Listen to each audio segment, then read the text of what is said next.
And Petersburg was supposed to see where did 7,000 men go down in 20 minutes because of another trying the same thing again. So the Bloody Angle, that was before that. Which one? I didn't hear you, I'm sorry. Crater was Petersburg, Cold Harbor. I know they all start adding up. Oh, wait. Yeah, Cold Harbor. Oh, yeah, Pearl Harbor, yeah. Oh, yeah. What happened? What is it called where the Army on the defensive always has the advantage? They can move faster after supply lines? Interior lines, yeah. That's crucial, and that's such a big deal. One of the reasons why wars last the way they do. Political situations change, countries freak out. And I told you a little story about the crater because I just decided to do it. And there will not be a quiz tomorrow on the reading, unless you want one. I can wing it. Trust me, I can come in and just wing a quiz. You want to see my winging capabilities? I think you kind of do, don't you? It's just you flying. So, no, the reason why I went through, there's not that many terms on the list for this, so I decided not to do the quiz. But that means I am going to assign 816 to 841 for Tuesday, and there will be a 12 to 14 question quiz on that. On Tuesday. Sound good? All right, back where we were. Let's go and get to, did we get to total? We got to Nashville, didn't we? So let's get to total war. We just mentioned it, right? Sherman decided what two cities fell. Oh, first off, how did Jefferson Davis inadvertently save the Union? Who did he fire? Johnston, yeah. Replaced it with Hood, and what did Hood promptly do? Attack. 3 big battles. We dubbed the Battle of Atlanta and destroyed his army. Sherman took Atlanta. What city fell to Farragut's fleet? Mobile. Yep, I heard a couple different people say Mobile. Mobile. Ah, it's Alabama. And that allowed what? That ensured what result in the election of 1864. And with Lincoln winning, that means the United States is now determined, despite the losses, to win this war. There's no way the South can win. But Sherman sitting in Atlanta, and we got right to total war. We got to Nashville, right? Then total war. So think about Sherman sitting there. And he looks at it. It's December.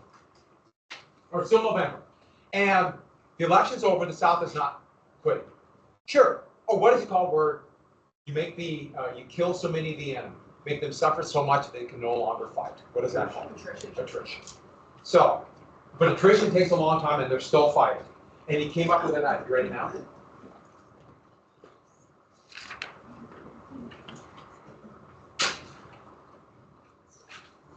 You gotta be. Oh, by the way, what color is Sherman's hair?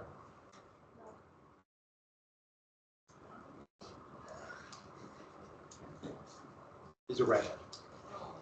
Did someone say that? Oh, I didn't hear that. I'm sorry. I like it. Yeah. I said blue. Huh? You said blue? So, can't win the battle right off. And so how do you expand the war to win it? Now, this is as old as warfare has been done. But with modern technology, it changes the importance. They need industry, transportation. Armies cannot live on the land. So he said, we need to target transport, target industry. But how do you target industry? How do you target transport? Especially in 1864.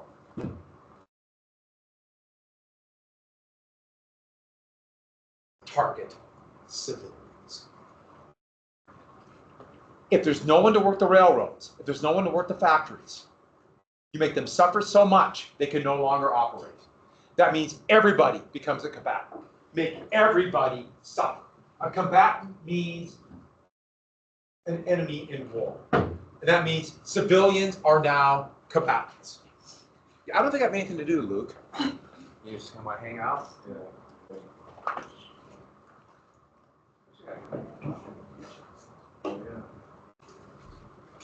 And make them all suffer. Can't run a factory if the workers are dead. And so when I told you, just kind of at the end of the class as you're walking out, total war is the worst thing ever created by humankind. That includes most forms of country music. Okay, that shows you my bias. I know some of you are like, yeah! Some are like, never heard of it. Some are like, you already hate it. But, no, the point is, this is going to lead to a series of events in the 20th century that will be the greatest atrocities in human history. Will come out of the logic of total war. Once you decide we're going to make them suffer and target the industry, but it's hard to hit a factory, so we'll hit civilians. Once you make this step, war becomes unthinkably evil. So you break their will. In fact, make their life so miserable that they might rise up in revolt. They might, the threat of death, starvation, enemy armies coming through, that they'll say, we have to end this war and revolt. Now, I'm not saying it works. I'm just telling you the logic to it. Make it so awful. Remember, wars, please be the right one in my mind, war is politics. And that's how you end the war. You have to make a political change in your enemy's capital. But here's the problem with that. Okay, 1864, technology is still relatively limited to our point of view. But you can only affect so many. But think about the 20th century into the 21st century. If you're doing that to your enemy, you're making their civilians suffer. You're trying to engineer a revolt. What are your enemies doing to you? And how do you know if you're winning or losing? How do you know someone is still loyal or not loyal to your war effort? How do you know somebody inside can be trusted? What if you have an enemy within? Can you allow that if they're trying to engineer a revolt? An enemy within in a war effort? You can't. What do you do if you have an enemy within? See where the logic can go. You get rid of it. So in World War I, as a logic of total war, would be the world's first genocide. You know where it was? The Ottoman Empire. The Armenians. 2 million Armenians were murdered by the Ottoman Turks. That's a logic of total war in Europe. This is a horrific thing. And once you start targeting civilians, why not? If you're going to target them, why limit it to starvation? Why not bomb? If you're going to bomb, why not firebomb? If you're going to firebomb, why not atomic bombs? Why not? We're all enemies. And this is how war will be done to this day. Civilians are going to be the target. And once technology allowed it, significantly more civilians will die in war than soldiers. Significantly more. It wasn't like that before. I'm not saying civilians didn't suffer. Of course they did. So, Sherman's not thinking, how do I make the most evil thing in the world? He's thinking, I want to end this war. But the logical steps are going to become terrifying. I mean, heck, the United States in World War II is going to imprison people based upon a potential enemy within and put them in concentration camps. The U.S. will do that in World War II. Who do they put in concentration camps? Yeah, Japanese Americans. Why? Because they're Japanese. They're Japanese descent. Most of them were American citizens. They did the same thing to German and Italian non-citizens. People who were here on visas or whatever. So this is going to be attrition on the grand scale. The problem is this is 1864. How do you do this?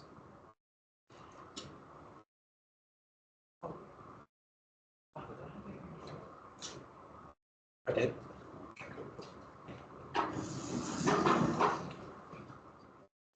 How do they do this? Well, this will become known as the March to the Sea. So let's jump right here. The German's going to take the war to the people. If the people wanted the war, they're going to have to face it. So he's going to take 2/3 of his army and abandon its supply lines and march from Atlanta to the sea, aka Savannah, the beautiful city of Savannah, and cut a swath with his men of 60 miles wide where they're going to destroy everything in that path that can be used in the war effort for the South. Now, what can be used in the war effort for the South?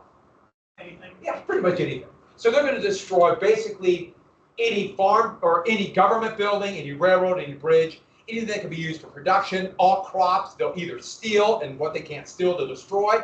And if any farmer resists, they burn their farm down. A path of destruction.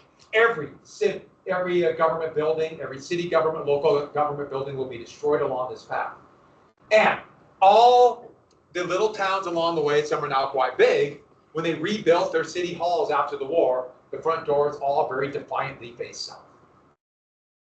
Sherman is not a popular figure in Georgia, as you can imagine.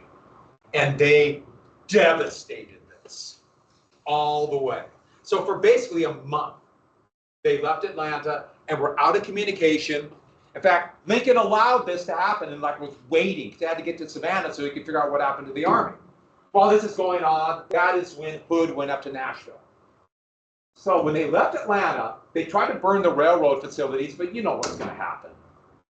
They burnt down all of them. So Atlanta, which was not a very big town back then, but an important rail junction, was destroyed. And then town by town they went. When they burned homes and buildings down, all that would be remaining would be the chimneys, and so they would be dubbed Sherman's tombstones. For railroads, they wanted to make sure they would never be used again. So they called it, it's going to be called Sherman's neckties. They removed the rails off the ties, stacked the ties up, see it right here, put the rails over it, lit them on fire. So if you light them on fire, superheat the middle, and then they would find a tree or a telegraph pole or something and wrap it around it at a nice little angle. Sometimes all the way around us, the necktie. Can't use that again. And here's the point that they were making, that Sherman was making. Civilians are going to suffer in this war. You're going to have to face what you did by allowing this war. And Sherman is coming to your home unless you surrender. Unless you surrender. So that is what they're saying. The suffering and the war is coming to you. There's going to be no factories or transportation wherever Sherman goes. So on Christmas Eve, they took Savannah. I know what you're thinking, but I still don't understand it. Well, here is a very effective crab-based cartoon. Yes, this cartoonist did a whole series of American history under the name Chester the Crab. And so here is supposedly the March to the Sea. They're just having fun running after pigs to kill and slaughter them. And here they got to Savannah, and on Christmas Day, Savannah was taken, and there's Santa Claus. How do we know this? There's the crab right there telling the story. Do you want the rest of American history done with crab-based history? Yeah, doesn't everybody? I think you should. The book is actually, they're kind of funny, most of it. But that's Christmas Day. So Lincoln heard about the capture of Savannah on Christmas Day. This is from Harper's Magazine, December 20, the week of Christmas, and they have a little Christmas celebration. And remember I told you Christmas had changed because of the Industrial Revolution? So here's 1864, you notice it's already becoming a child base. Now Santa Claus, the red Santa Claus that people all think of when I mention that name, you got to wait to the 20th century to see it actually in red and that whole thing coming. But that's Coca-Cola commercials. But I do like the fact they're already getting ready for the next war, aren't they? Training the kid to get ready to fight. And yes, that was partially on purpose. Countries would do that. Have you ever heard of the Boy Scouts? That's to train officers. That's why the Boy Scouts were created. So, moving on. So, after Savannah happened, Sherman moved into South Carolina. And they thought the March to the Sea was a destruction. They devastated South Carolina. Why did they take such special care in South Carolina? Yeah, that's where it all began. And cut a swath through the middle, and then they quit. Once they got to North Carolina, okay, wherever army is going to march will be destruction, but nothing like the same. And they're on the way to Petersburg. There's no way the Confederates can win. Whatever remnants of forces, they kind of had a few up here under General Johnston that he was put back into command, but that's it. I should add, one of the most popular songs in the North after the war would be this very jaunty little march, this is the era, called Marching Through Georgia, about destroying Georgia. And what makes me laugh about that is today, Georgia Tech University, they have kind of one of those songs they play whenever the football, basketball team, whatever is doing well. They play Marching Through Georgia. And everyone cheers and they sing, they kind of dance along with a song about destroying Georgia. I just find that hilarious that Georgia Tech uses this. I'm sure they saw, oh, it has Georgia in the name, let's use it. So, we're not gonna talk about Shenandoah. Let's go right to this. So many Americans have died. Cemeteries were filling up. Remember I told you already, this is where embalming was invented. To get bodies of soldiers back home. And so they could be buried at home. But military cemeteries were full. They were running, they just didn't have the space. And they had thousands of dead from all of these battles. So General Anthony Meigs, the adjutant general, basically the guy in charge of supply and this, was given the task of finding a place for a national cemetery. His son was a lieutenant and died at the Petersburg lines. And he blamed one man for the death of his son. This guy had his plantation just across the Potomac from Washington, D.C. So Meigs took it. And that plantation turned into Arlington National Cemetery. These are some of the first bodies buried. This is what it looked like in 2011. That is the plantation home of the man Meigs blamed for the death of his son. Anybody know whose plantation that was? Yeah, Robert E. Meigs. Took Lee's home. So if you go there today, the National Park Service, along with the Defense Department, runs a cemetery. And that is run by the Park Service. You can go into Lee's home, and the slave quarters are behind it. It's really kind of fascinating. That is in the middle then of this, well, the most hollow ground in the United States. So if you're here, the tomb of the unknown soldier will be over here. John Kennedy and Robert Kennedy are buried right about there. It's behind some trees, but that's where they would be if you're looking at all that. And literally just over here, if you keep looking down, would be the Lincoln Memorial, Washington Memorial, and the Capitol. It's all right there. Who's been there? Couple? If you ever get a chance to go to Washington, D.C., go. It's almost full, too. Just about full of bodies. President Carter's funeral is today, and he's going to be buried. He was a Naval Academy graduate, and nuclear engineer on his own. He actually saved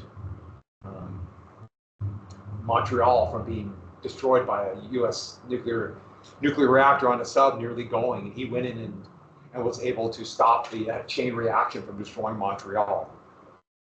That's when he was in the Navy. He became president in 1977. So the Confederates collapsed not long after this. And it happened fast. So they're out of food. They were reduced to eating, well, they're walking scarecrows, eating whatever they could get. They were grinding up corn cobs and making the cobs into kind of a bread. They kind of mix it in with peas. By March, the main diet for the soldiers is corn cobs, a little bit of wheat, and sawdust. And they would make it into kind of this leavened bread. Yeah, sawdust in there. And it did horrible things to them, but it filled their stomach. And an empty stomach is so painful, it's incomprehensible. And now I just think about missing, a couple hours late, how hungry I am. Just imagine not eating at all, or about 100 calorie a day diet. So the sawdust just filled you up. They were starving to death. By March, hundreds of men were deserting every night. They couldn't maintain. How desperate the Confederates were. In March, Jefferson Davis first proposed arming slaves to protect the Confederacy, which is ridiculous. At the end of the month, he proposed ending slavery to get Britain to join. That showed you how just insane it got at the end. But they're still holding out. And then on the night of the day of the 2nd, Union forces finally cut off that last railroad. And once that happened, that night, the Confederate line collapsed. Lee had to force evacuation of the line, and then Richmond had to evacuate too. The next day, this is a Confederate soldier. He was probably wounded. They left him at the line. He died that night. And a photographer took his picture on the 3rd. And the thing about this is he's 17. He's your age. How old does he look? Doesn't he look both really young and really old at the same time? And that shows you starvation. So they had to evacuate Richmond. And in the process of evacuating Richmond, they tried to burn some of their records, and the South accidentally burned down Richmond. One of the ammo dumps hit, see all these cannonballs? The exploding cannonballs went all over. Lincoln had ridden down to the lines a couple days before, and he couldn't control himself. And that night, despite everyone telling him the president should not do this, with just a squadron of 12 cavalrymen, Lincoln rode into Richmond and was greeted by thousands of now free Americans, former slaves, cheering, singing songs. There's a song called Lincoln Coming, which Lincoln just loved. And they were singing these songs. And the cavalry, that was from a colored regiment. So black soldiers, all of them were former slaves. Just happened to be who let them in, which I think is very fitting. So Lee ran away. He could not stomach quitting. And was running away to the west. He thought he might get to the Appalachian Mountains and keep fighting. He couldn't stomach it. But Union cavalry cut him off at Appomattox Courthouse. Under the youngest major general in United States military history, a guy who would die in Montana. You know who it is? George Custer. George Custer, a little big one. Well, Appomattox Courthouse, then on the 9th, Lee surrendered. And surrender was basically this. Grant knew he won. He gave very lenient terms. Appomattox Courthouse was a place where Wilmer McLean moved. He actually had his home originally near Manassas. And a cannonball went through his it's called his day kitchen. And he decided, I gotta get to someplace safe. So he moved to Appomattox Courthouse. So the war began in his backyard and ended in his front parlor. One of those strange quirks of history. And when Grant got there, Lee surrendered. Grant tried to make small talk. You can imagine Lee was in no mood for small talk. And Grant said something to the effect of, I remember you from the war, the Mexican War. We met at Chapultepec.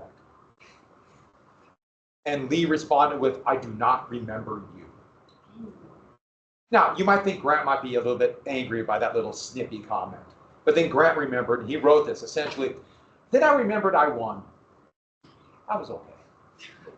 So, very lenient terms. This is a lithograph that became really popular after the war. Most of the time it'd be watercolored in.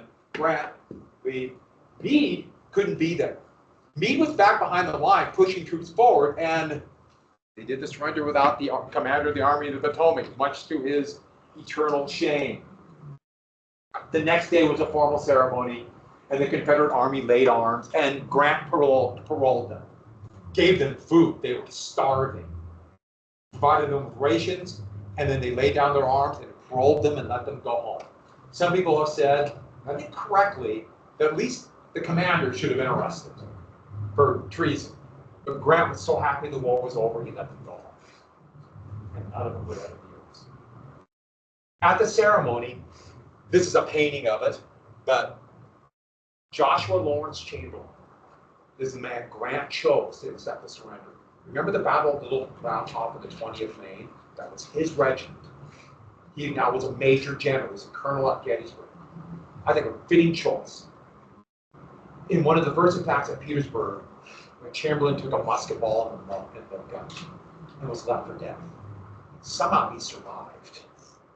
And now a major general accepted this ceremony. He would die of that wound from 1864. He would die of it in 1913. He would become a 4-time governor of Maine. He would teach at Bowdoin University and teach every subject but math. Pretty remarkable man. He would be one of these towering figures after the war.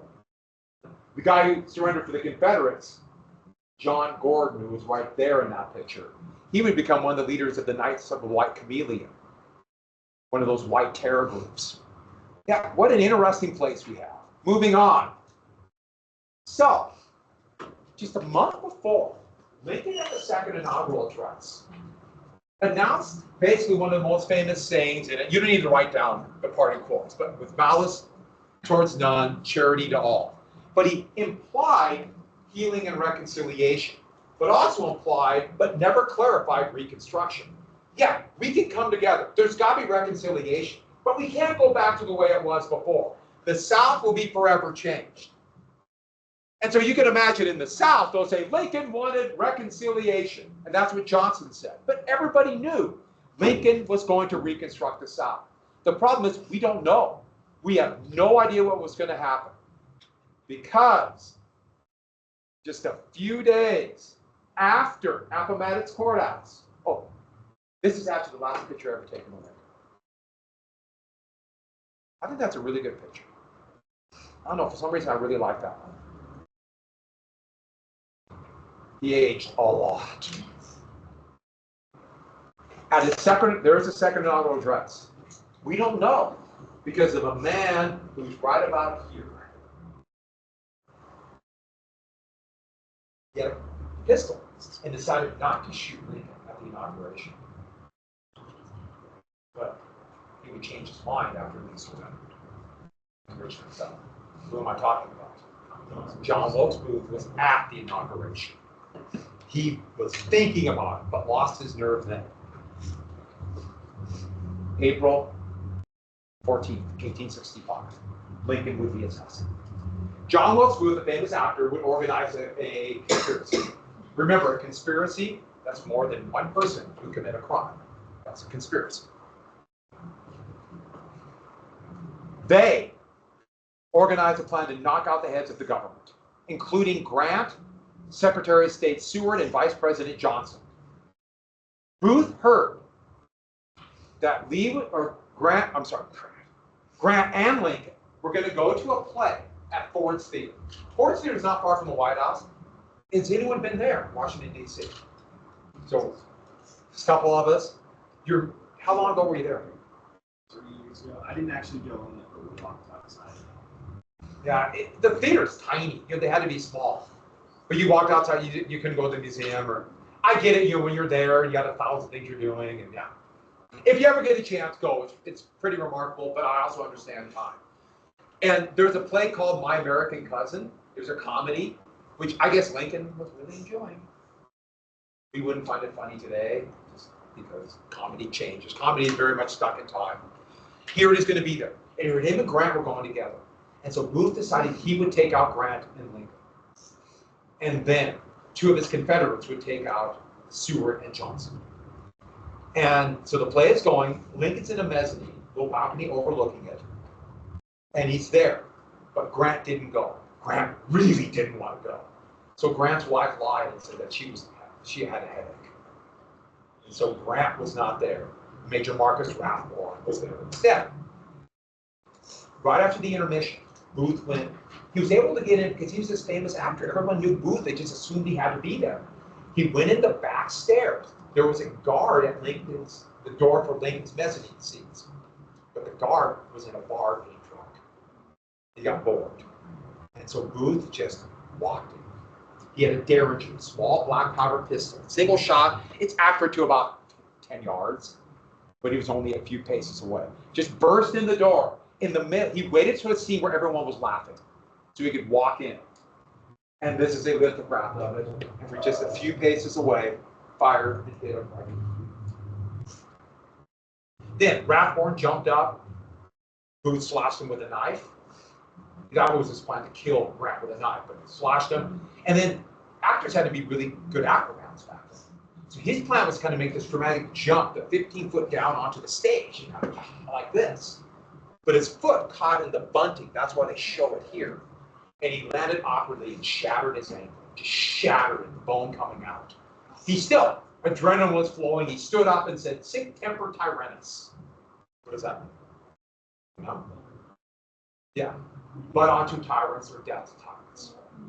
Death to tyrants, and then stumbled off. Lincoln was not dead. And his blood vessels were spasming. So if you cut yourself, have a big deep wound, your blood vessels will something like spasm and not bleed as much. But the surgeon who was watching the play too, ran up the stairs. He was an army surgeon. So he'd seen military wounds, but he didn't have his kit. And the first thing they did is you gotta get the bullet. And they would stick a copper prod into the hole. He didn't have a copper prod. What did he have? His pinky. He stuck his pinky in, felt the bullet, but knew he couldn't do much. But when he pulled out his pinky, that opened the blood vessels completely. and that dude. He might have lived today. Might have. Then there's no chance. He would stay alive for about 12 more hours. They drug him across the street to a boarding house called Willard's Boarding House, which is now run by the National Park Service. And while that is going on, there are two other assassination attempts. Lewis Powell went after the Secretary of State. He jumped him outside of, he actually knocked on the door. Seward came to the door. It's a different world. I can't imagine the Secretary of State, Blinken today, or soon it's going to be Rubio or Trump going to the door now. Open the door. Powell attacked him, sliced big hunks of Seward's face off, but Seward fought him off. Azarod was supposed to kill Johnson. There's Azarod right there after he was captured. He got drunk and lost his control. Lincoln was brought over to Willard House. The bed wasn't big enough, so he had to lay diagonal. And there, his cabinet sat around. His wife was inconsolable, but and they actually, I think, cruelly ran her out of the room, and he died that morning. If you go there today, you walk into that room where he died. It is exactly the way it was when they took Lincoln's body out that morning after the assassination. The bed was left exactly the way it was. So you come in, it's kind of a glass shield, and it's all there. So the blood is now black, but it's still on the bed, covered with blood in his pillow. Which is one of those things, it's one of those I would agree to. It actually works. You go there, I'm glad they did that. You really feel it. And that's how Lincoln died. And now, one of the greatest manhunts in American history began. And that is a huge reward. It's hundreds of millions today. It's incalculable because money is just so different today. But here are the Confederates. He went to Surratt Tavern. This was a boarding house where he and the Confederates stayed. The Mary Surratt's son was a member of it. Mary Surratt, the owner of the tavern, will be arrested, condemned, even though she did nothing, except they lived there. Everybody wanted revenge. Eventually, Dr. Mudd, he got his legs set. He too would be arrested. Probably was pro-Confederate, but not a conspirator. He'd be captured 10 days afterwards, actually surrounded at a farm, Garrett's farm. It's called in a barn. And the barn caught fire. And in the process of this, a cavalryman came up to a wounded Booth and killed him.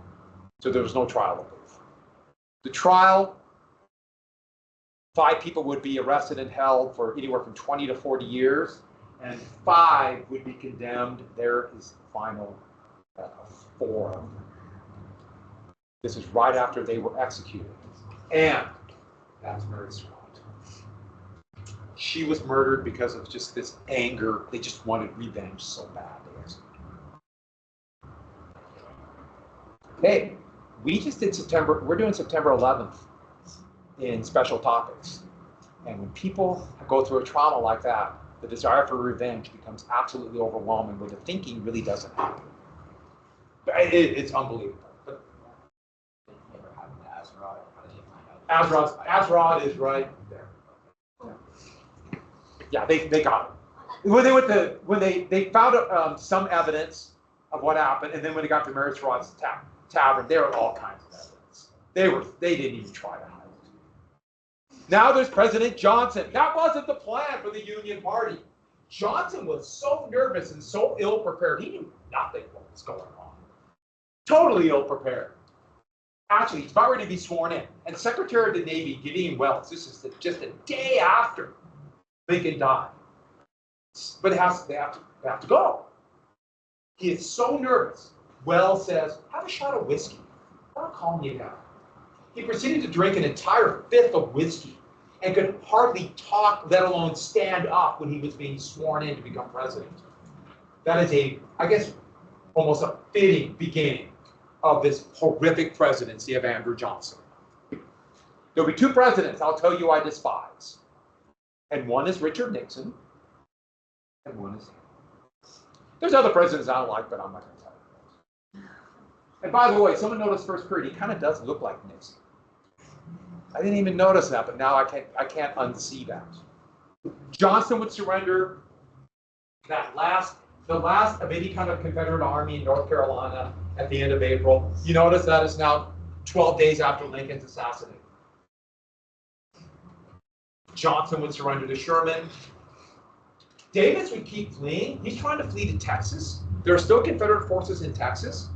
But a week after this, Davis would be captured. Well, let me add one more thing about this. Sherman would become commander of the United States Army after the war. And the man who coined total war, or at least kind of made that American policy, they thought won the war with that. Those men who learned total war in the Civil War would be the same men that would be responsible for destroying the American Indians. And they would use the same tactics. The same tactics. Next, he died in 1889, and one of his pallbearers was Johnston. Johnston would not wear a hat at Sherman's funeral in February. It was cold and sleety to show respect for his friend and enemy at the same time, I guess. And he got pneumonia, and because of his old wound, he was so weak, he died 2 months later. One of those strange quirks of history. So, Davis is captured. He was dressed in they tried to put a cape around him to sneak through Union cavalry pickets. And so, showing the sexism that was pretty common. That hawk still has not moved. The sexism that was really common, they said he was dressed as a woman. Ha ha.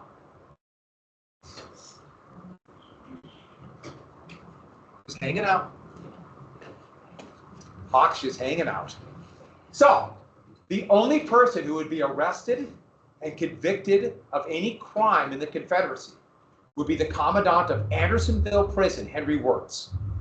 So after 1864, they ended prisoner exchanges, and both sides mistreated prisoners. But the Confederacy was out of food.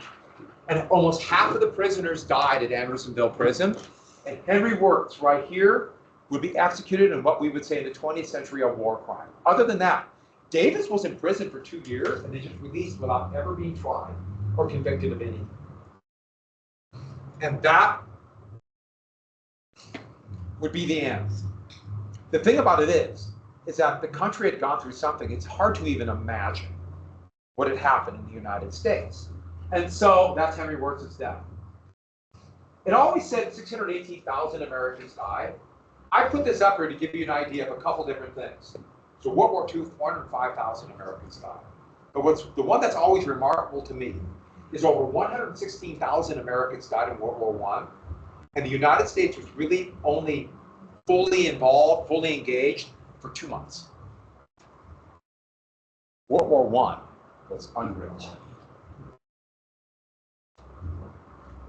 So here's the thing. How can you have unification after this happened?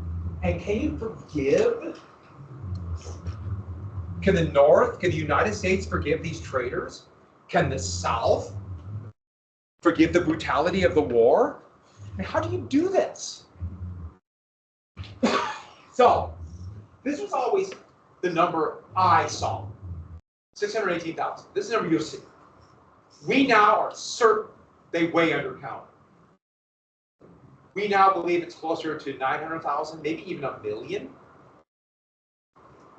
That's 1 out of 10 men gone. So think about there's a whole generation where there's a hole in the population. Not only that, those who survive the war, they're not going to be the same. They all saw the elephant. You can't go back from seeing the elephant. Do you know what I mean by seeing the elephant? Did I tell you that? Do you know what PTSD is now? In the United States, in Vietnam and World War II, they call it battle fatigue. In World War I, shell shock. Combat, just the mind literally mutants. That's what they used to say. In the Civil War, they called it seeing the elephant. Okay, I want everyone to do this. This is a mind game. Drop your pencil or just put it down, and I want everybody to empty your mind. Empty your mind. Think of nothing. Especially, don't think about the elephant. Empty your mind. Don't think of the elephant. Don't think. about the elephant. What's the first thing you thought of when I said don't think of the elephant? Yeah, a cat. And that's the point. You can't get it out of your mind. You can't quit seeing the elephant. I think that's a good way to put it. It's one of those seeing the elephant, oh, and then okay. Jumbo the elephant was a big circus attraction at that time. Or Barnum, P.T. Barnum circus. So elephant. All right. So everybody write down Reconstruction. Let me get one more thing in for the bell rings. Is that the new unit? No. What kind of new unit? No, I don't like when you say it. Just put down big letters Reconstruction. How about that, okay? And I'm not going to take much time in this because you know this. You guys did a test and did quite well. But let me add a couple things about Reconstruction. Reconstruction is the economic and political reintegration of the South. Got to bring them back in. But it's not just that. If that happens, that means the old government and old ways have got to go. That means the power of the slaveholders have got to be destroyed. Was it destroyed? No. They tried. Arguably not enough. But not just that. It was, and I'm putting my own personal bias to this, because even though this certainly was not the majority opinion of even of the North, this was a noble attempt. This is my personal bias to provide equal rights. But clearly they missed a lot of people, aka 48% of the population at that time. Okay. And what's the other problem?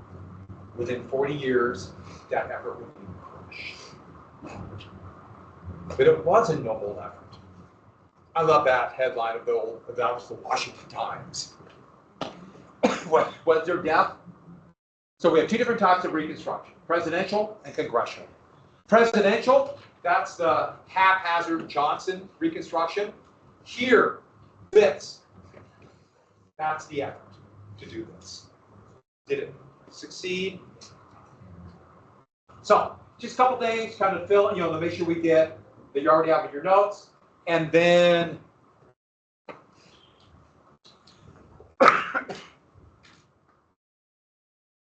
that's it.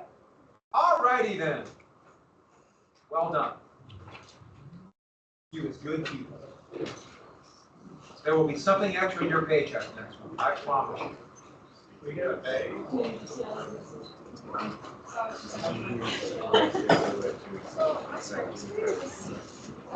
Obama and Trump. That's one thing about rich people. They can act like they are opposing each other, but they have their own little group of rich people. They're all kind of. 99. And Obama was not rich, but now he is. You get 50 points out of 0. I know. I know.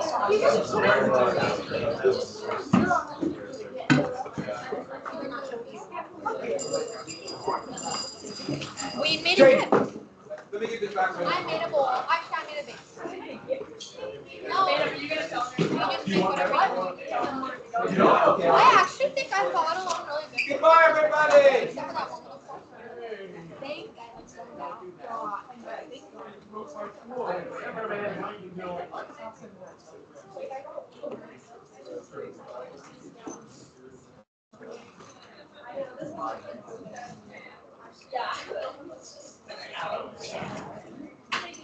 Let me look at it again. Maybe the key got that. I promise I'll look at it again, okay? And that could be one. If everyone's going to be and I just misread it, or it's all down.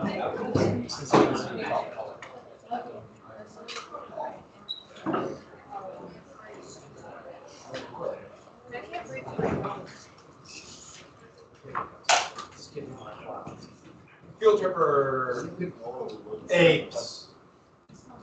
So I am going to assign. I can make that assignment.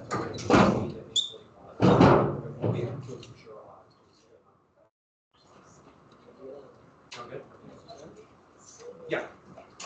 Apes. Oh, that's overnight trip? I knew that too. What do you play first? Flathead. They always.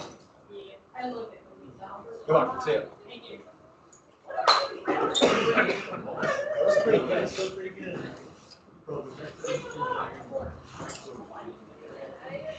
Now you shut off the camera.